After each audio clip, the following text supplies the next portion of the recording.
Yair Rodriguez, congratulations on a massive win tonight. You walk over here, you've got ice on both of your legs. Your kicks were a major part of the game tonight. Physically, how are you feeling? A little bit sore, but like this is normal after a fight.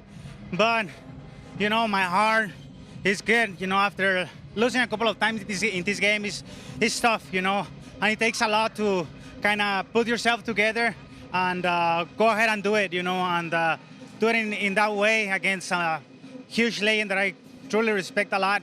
It means a lot to me. Having my family in this beautiful city, Miami, I can ask for more. Yeah, absolutely.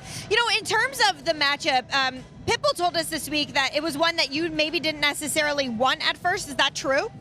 No, not really. You know, well, like honestly, if you put into perspective, he's not ranked into the UFC. He's a super dangerous opponent, champion 2 divisions. Now we're about to see Michael Chandler, super tough opponent. We saw Patricio Pitbull having an incredible performance against him and against other huge names in the sport. So, of course, he was a dangerous fighter.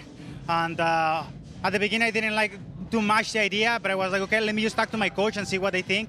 And after reviewing, we say, okay, let's do it. No other names were available to do it here in Miami, and so we took Pitbull. And listen, you used all of your skills here. You're striking.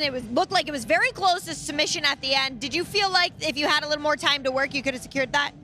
Maybe if it was a little dry at the end, we were both like a little bit too slippery, and he was a little off.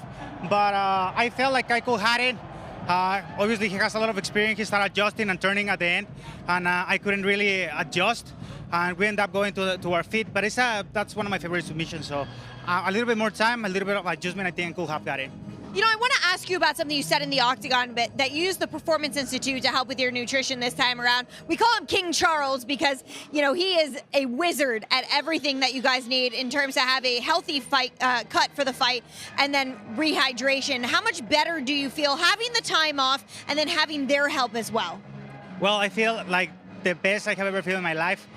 You could see it on my performance, you know. I was just there super fresh the whole time. I didn't actually get tired. I was like, my coach was like, how are you feeling? I'm completely fine. And obviously it's with the help of all the people behind me. One of the main guys being there, Charles Stool, King Charles. You are the man. Thank you for all your help, truly. And you know, if you see this body, you know, I feel super healthy. I feel super strong, mentally, physically, spiritually. I feel super strong. You know, I think I'm gonna go back and get the belt.